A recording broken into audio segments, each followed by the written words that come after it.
भाई साहब बीच में ना बोलो।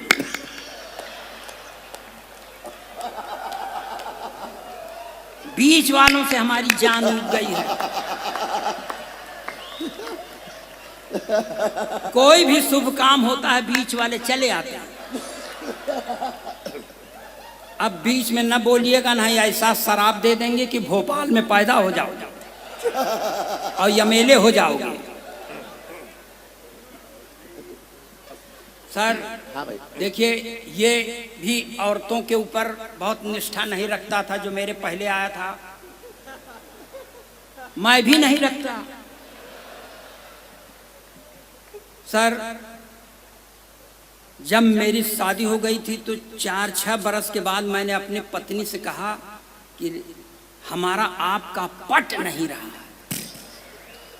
तो पत्नी ने कहा पट नहीं रहा है तो क्या करबे। हमने कहा करेंगे क्या, दूसरी शादी करेंगे। उसने कहा दूसरी शादी करेगा आपन मुंह देख। हमने कहा शादी से मुंह का क्या संबंध। हमने कहा तू मेरा मुंह मत देख, मेरा कॉन्फिडेंस देख। तो मैं फुल कॉन्फिडेंस का कवि हूं। आप लोगों के चरणों में अपना प्रणाम निवेदित करता हूं और यहां से चालू होता हूं। एक चीज और बता दें सर, हम सरकार के एक नारे के सख्त खिलाफ हैं बाबूजी, जिसमें सरकार कहती है नारी सशक्तिकरण। नारी सशक्तिकरण का मतलब पुरुष अशक्तिकरण। जो काम अपने खिलाफ है क्यों माने। लेकिन इसका मतलब थोड़ी है मैं अपने प्रधानमंत्री से पूरी तरह प्रभावित हूं बाबूजी। क्यों? क्योंकि प्रधानमंत्री का नारा है बेटी बचाओ बेटी पढ़ाओ मगर पत्नी छोड़ दे।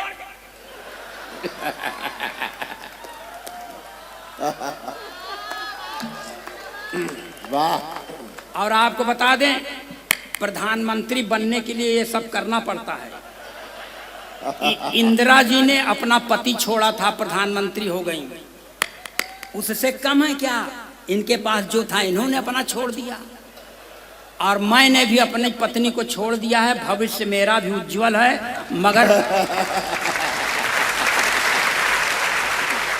मगर कोई पद खाली नहीं है।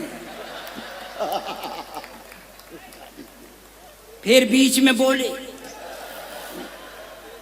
गोरखपुर में पैदा कर दें क्या।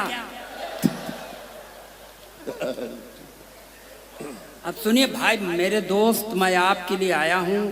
जब मैं खुद कुत्ते की तरह माइक पर बोलने के लिए खड़ा हूं, भौंकने के लिए, तो मेरी भूमिका से मेल मत मिलाओ दोस्त।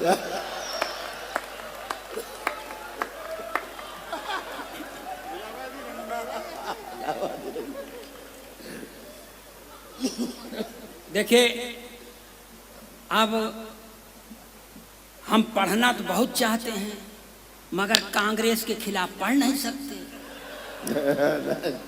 भाई उनकी जनसभा में आए हैं, भाजपा के खिलाफ पढ़ नहीं सकते। उनकी सरकार है देश में और पढ़ने का मन है, तब क्या करें। सपा के खिलाफ पढ़ नहीं सकते क्योंकि उसमें सब अपराधी राजनीतिक हैं, मगर पढ़ने का मन है।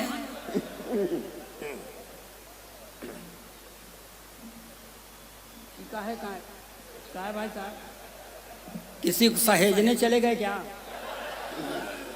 हम तो परेशान है भाई साहब। छत्तीसगढ़ है, आगे पीछे दोनों तरफ से गढ़ दें तब।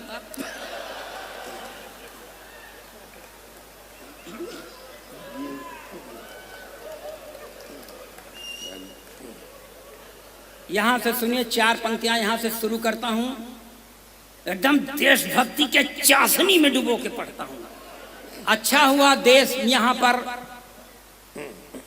वीर रस के कवियों को नहीं बुलाया। बहुत अच्छा किए सर, क्योंकि वीर रस का कवि जानते हैं क्या पढ़ेगा? पाकिस्तान का सीना फाड़ देंगे, रावलपिंडी में झंडा गाड़ देंगे। काहे गाड़ दोगे भाई साहब? यहां जगह कम है क्या? जो काम यहां करना चाहिए यहां नहीं, सिर्फ रावलपिंडी वही झगड़े की जड़। और टिप्पणी पर ताली बजाना कि नापाक सरजमी पर पाक तिरंगा झंडा नहीं फहराया जाता।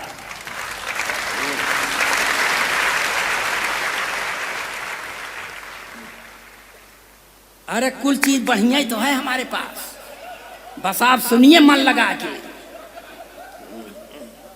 और वीर रस कवि सर क्या पढ़ता है कि आजादी को पटेल और सुभाष चाहिए, कहां से लाओगे? अब मान लो आ गए सुभाष चंद्र बोस, तो कहेंगे तुम मुझे खून दो, हम तो नहीं देंगे। जो पाव डेढ़ पाव बचा है वही चूस के बैठ गए, तो घर वाले क्या करेंगे?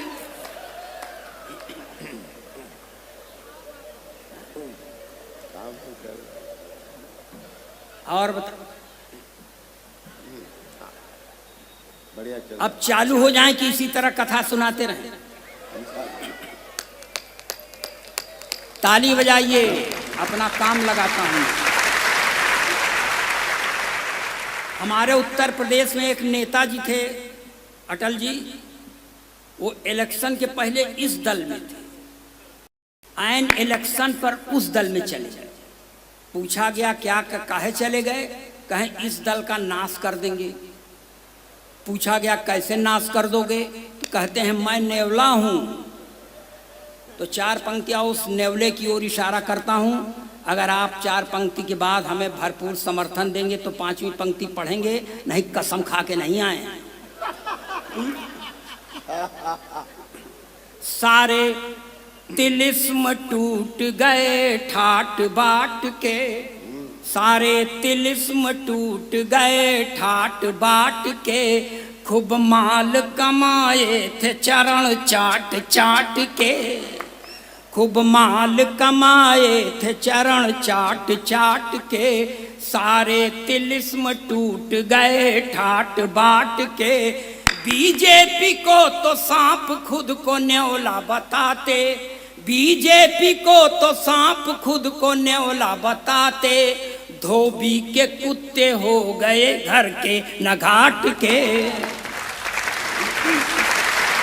ये कौन नेताजी थे सर, आपको मालूम हो गया? कौन? राजभर स्वामी प्रसाद मौर्य। तुम्हारा सामान्य राजनीतिक ज्ञान हमारा तुमसे ज्यादा अच्छा है, इसलिए कि आप छत्तीसगढ़ के हो। हाँ, अरे यार यहाँ से बीच में बोलवैयन का तांता लगा है साहब। हाँ भैया। और पढ़ता हूँ चार पंक्तियां सर जी, इसको भी ध्यान से सुन लीजिएगा। फोटो खींचे वाले भगवान करें इनका कैमरा टूट जाए, इनका मोबाइल गिर जाए। हाँ हाँ भैया। बोलो ना बीच में ना बोलो। हम बहुत कुत्ते की तरह भौंकने के लिए खड़े हैं, हम खुद है, बीच में ना बोलो। हाँ भैया। जो हैं पढ़े लिखे वो सब हैं संतरी बने, जो हैं पढ़े लिखे वो सब हैं संतरी बने, अपराधी माफिया हैं जो वो मंत्री बने, अपराधी माफिया हैं जो वो मंत्री बने, जो हैं पढ़े लिखे वो सब हैं संतरी बने। जिसने विवाह करके अपनी पत्नी छोड़ दी, जिसने विवाह करके अपनी पत्नी छोड़ दी, वो अपने देश में प्रधानमंत्री बने।